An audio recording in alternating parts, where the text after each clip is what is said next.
Hello everyone, स्वागत है आप सभी का अपने फेवरेट चैनल निष्कर्ष मैथ्स एंड साइंस पर। तो चलिए बच्चों, आज हम पढ़ेंगे हमारा क्लास 7 का पेज नंबर 26, जो हमारा सेकंड चैप्टर था एरिथमेटिक एक्सप्रेशन वाला, उसी का नेक्स्ट पार्ट हम यहाँ पर करेंगे। लास्ट वीडियो में हम कर चुके थे ये वाले क्वेश्चंस और अभी हम करने वाले हैं यहाँ से 2.2 reading and evaluating complex expression. पीछे की वीडियो अगर आपको देखनी है तो आप प्लेलिस्ट पे जा सकते हो, चैनल पर विजिट करके प्लेलिस्ट में जाइए, वहाँ पर आपको 7th क्लास के लिए सेपरेट प्लेलिस्ट बनी मिलेगी, वहाँ से आप सारी वीडियोस देख सकते हो। तो चलिए पढ़ लेते हैं अभी। Sometimes when an expression is not accompanied by a construct. तो कभी कभी ऐसा होता है कि कोई भी एक एक्सप्रेशन किसी कंटेक्स्ट को कंप्लीट नहीं कर पाता है, पूरी तरह से उसकी वैल्यू हम नहीं इवेलुएट कर पाते हैं। There can be more than one way, तो वहाँ एक से ज़्यादा तरीके हो सकते हैं ऑफ इवेलुएटिंग इट्स वैल्यू, इसकी वैल्यू निकालने के लिए। इन सच केसेस, ऐसे केसेस में वी नीड सम टूल्स, तो हमें कुछ टूल्स की ज़रूरत होती है ऐसे केसेस में, एंड रूल्स, और रूल्स की भी ज़रूरत होती है to specify how exactly the expression has to be evaluate. तो क्या पता करते हैं फिर हम उन रूल्स और टूल्स से हम ये पता कर सकते हैं कि हम जो एक्सप्रेशन की वैल्यू निकाल रहे हैं वो कितनी एग्जैक्ट है। To give an example with language, अब हम लैंग्वेज के साथ ही कुछ एग्जाम्पल लेते हैं। Look at the following sentence, तो हम सेंटेंस देखेंगे। Sentence, Shalini sat next to a friend with toys. तो शालिनी नेक्स्ट बैठी है कहाँ?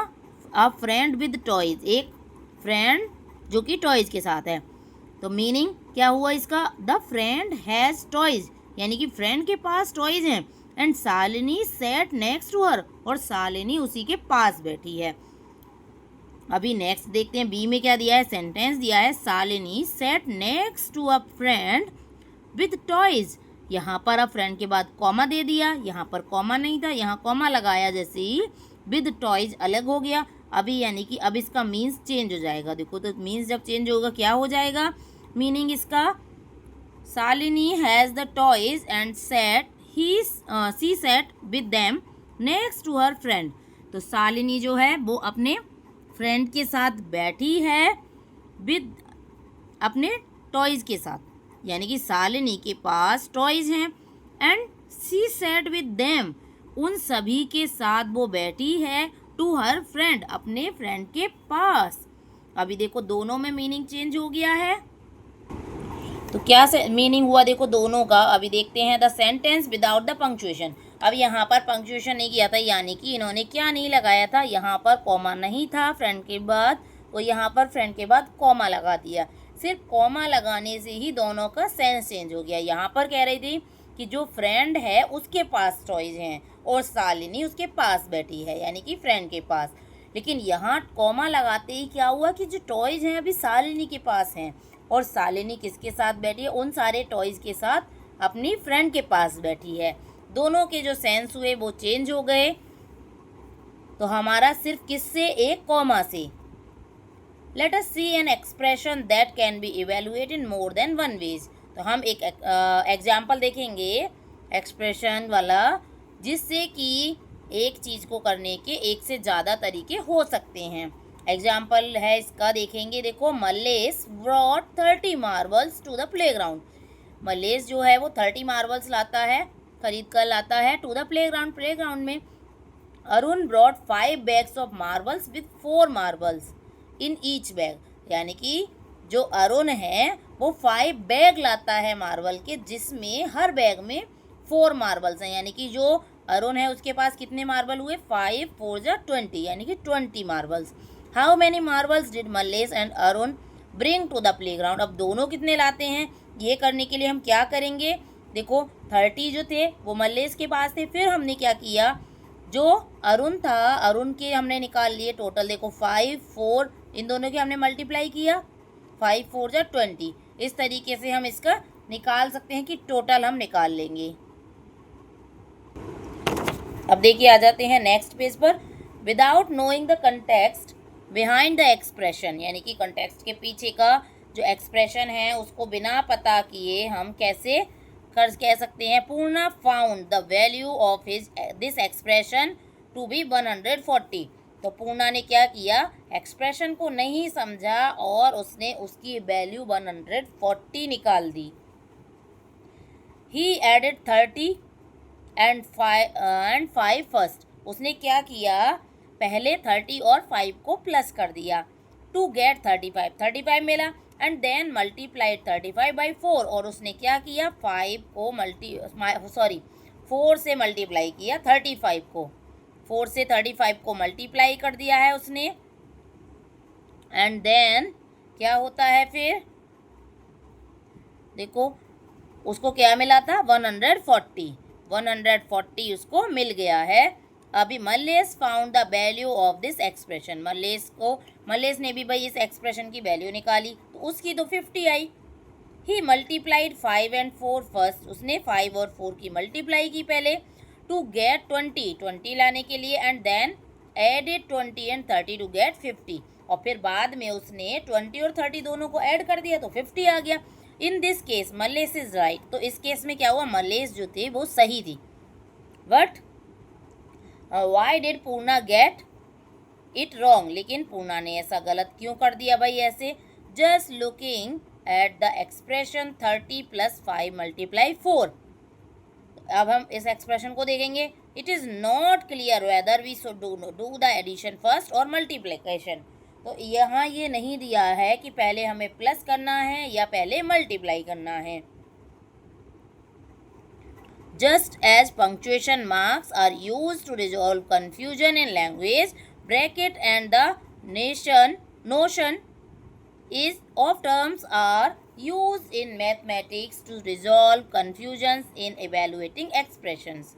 यानी कि जैसे इंग्लिश में आपके जो होते हैं वो पंक्चुएशन मार्क होते हैं, हिंदी में पंक्चुएशन मार्क होते हैं जिनको आप विराम चिन्ह कहते हैं, तो वो सारी चीज़ें यूज होती हैं हमारी हिंदी और इंग्लिश में। उसी तरीके से मैथ्स में भी मार्क्स यूज होते हैं, जो कि हमारे जैसे ब्रैकेट है, नोशन है ऑफ टर्म, यानी कि टर्म को लिखने का तरीका है, वो सारी चीज़ें यूज होती हैं मैथ में प्रॉब्लम को सॉल्व करने के लिए, कन्फ्यूजन को दूर करने के लिए। अब आ जाते हैं नेक्स्ट, ब्रैकेट्स इन एक्सप्रेशन। अब ब्रैकेट्स तो हमें बता दिया कि भाई ब्रैकेट हैं। अब ब्रैकेट को हम लगाते कैसे हैं, यूज कैसे करते हैं। In the expression to find the number of marbles. Number of marbles निकालने के लिए इस एक्सप्रेशन में 30 + 5 × 4 ये दिया हमें। We had the first multiply 5 and 4। तो सबसे पहले हमने 5 और 4 की मल्टीप्लाई की and then add this product to 30। और फिर हमने क्या किया था, 30 में ऐड किया था। This order of operation is clarified by the use of bracket as follow. तो ब्रैकेट हमने कैसे लगाया, 5 और 4 पर ब्रैकेट लगा दिया हमने, यहाँ से दोनों की मल्टीप्लाई हो जाएगी। अब when evaluating an expression having bracket, तो जब हम ऐसे ब्रैकेट वाले कोई भी एक्सप्रेशन को देखते हैं तो सबसे पहले हम जो ब्रैकेट के अंदर होता है उसी की वैल्यू निकालते हैं। उसके बाद बाहर वाले के साथ एडिशन सब्ट्रैक्शन जो भी हमें करना है वो बाद में हम करते हैं ऑपरेशन को यूज, पहले हम ब्रैकेट के अंदर वाले को करते हैं। So in the above expression we first find the value of 5 × 4। तो पहले हम क्या करेंगे, 5 और 4 की मल्टीप्लाई कर देंगे और फिर हम उसको प्लस कर देंगे 30 के साथ, जैसा हम पहले कर रहे थे।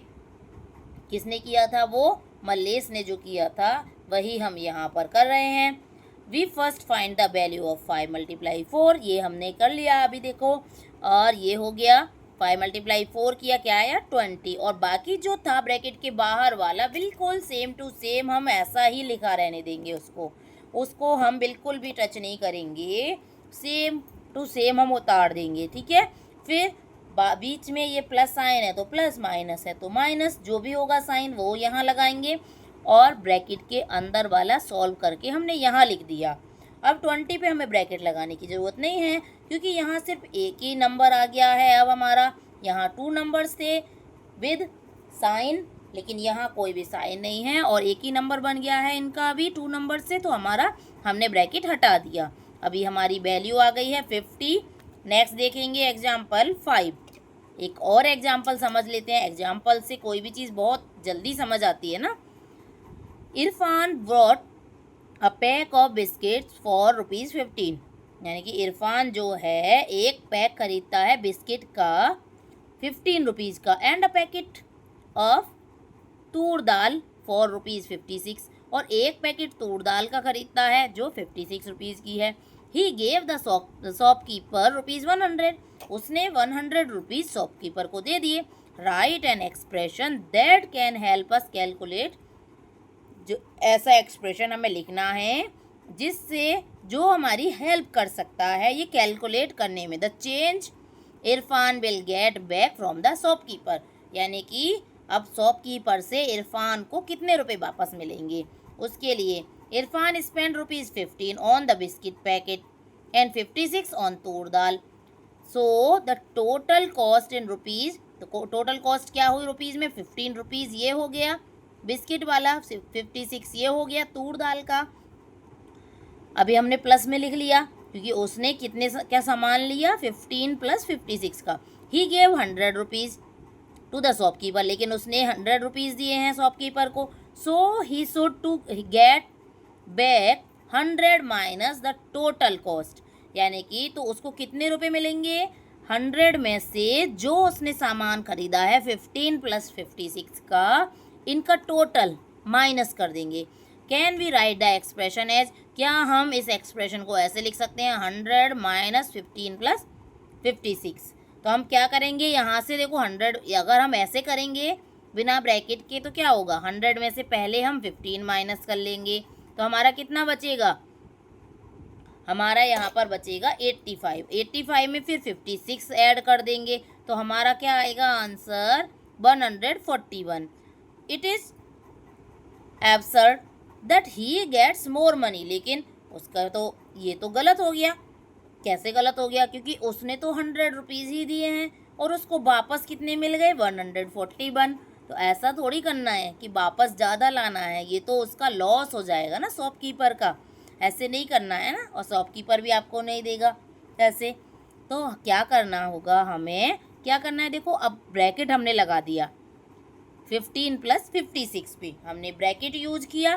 ब्रैकेट जब हमने यूज किया और हमने क्या करा था, 100 में से माइनस करना था इन दोनों का सम, तो ब्रैकेट वाला को हमने क्या किया, अब पहले हमने इसको ऐड किया, 15 और 56 को अगर हम ऐड करेंगे तो हमारा कितना आएगा, ये आएगा हमारा 71, और 71 को जब हम 100 से माइनस करेंगे तो हमारा बनेगा 29। तो इरफान को कितने रुपए वापस मिले, 29 रुपीज़ उसको शॉपकीपर ने वापस दिए।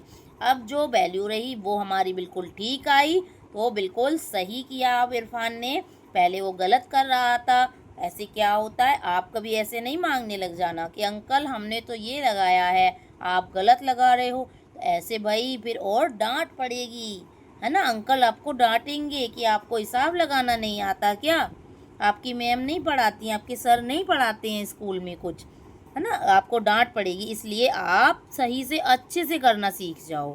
तो क्या करेंगे हम, पहले हम ऐड करेंगे, यानी कि पहले जो ब्रैकेट में था, पहले जो हमने लिया सामान उसका टोटल कर लेंगे, फिर जितने पैसे हमने दिए हैं उसमें से उस टोटल को माइनस कर देंगे, तो हमारी वैल्यू आ जाएगी, जो हमें वापस मिलेंगे पैसे उतने रुपीज़ हमारे निकल आएंगे। निकल के आए ना। अगर मान लीजिए एक और एग्जांपल, चलो हम खुद से करते हैं। आपने 10 रुपीज़ की टॉफ़ी ली, आपने टॉफ़ीज़ ली कितने रुपीज़ की, 10 रुपीज़ की, ओके। और आपने चॉकलेट ली, आपने 10, ये 15 रुपीज़ की मान लीजिए, और आपने क्या किया, अंकल को दिए कितने रुपीज़ दिए, शॉपकीपर को आपने 50 रुपीज़ दे दिए। मान लीजिए आपके पास चेंज नहीं थे तो आपने शॉपकीपर अंकल को कितने रुपीज़ दिए, 50 रुपीज़। तो अंकल आपको कितने रुपीज़ वापस देंगे, तो आप कैसे फाइंड आउट करेंगे, सबसे पहले आप टोटल निकालेंगे इन दोनों का, यानी कि आपने जो सामान लिया है वो कितने रुपीज़ का सामान हुआ आपका, तो क्या करेंगे, 10 और 15 को पहले ऐड करेंगे। तो हम कैसे लिखेंगे, अगर एक्सप्रेशन लिखना है तो 50, आपके पास टोटल पैसे कितने थे, रुपीज़ 50 थे। 50 रुपीज़ में से माइनस क्या करेंगे हम, इन दोनों का सम। अब ब्रैकेट लगा के इन दोनों का सम कर दो। ब्रैकेट लगाया और इन दोनों का सम कर दिया। तो अब क्या कर लिया हमने, अब देखो 50 तो हमारा ये ऐसे ही रहेगा अभी। अब पहले हमने इन दोनों का सम किया तो कितना आया, 25 आया। अब 50 में से 25 माइनस करो तो कितना बचा, 25 बचा। 25 रुपीज़ आपको अंकल वापस करेंगे। ओके, अब आया आपको समझ में। वीडियो अच्छी लगी हो तो लाइक शेयर ज़रूर कीजिएगा अपने फ्रेंड्स के साथ, और अगर चैनल पर नए हैं तो सब्सक्राइब करना ना भूलिए। Bye bye. Thank you for watching. Don't forget to comment and subscribe.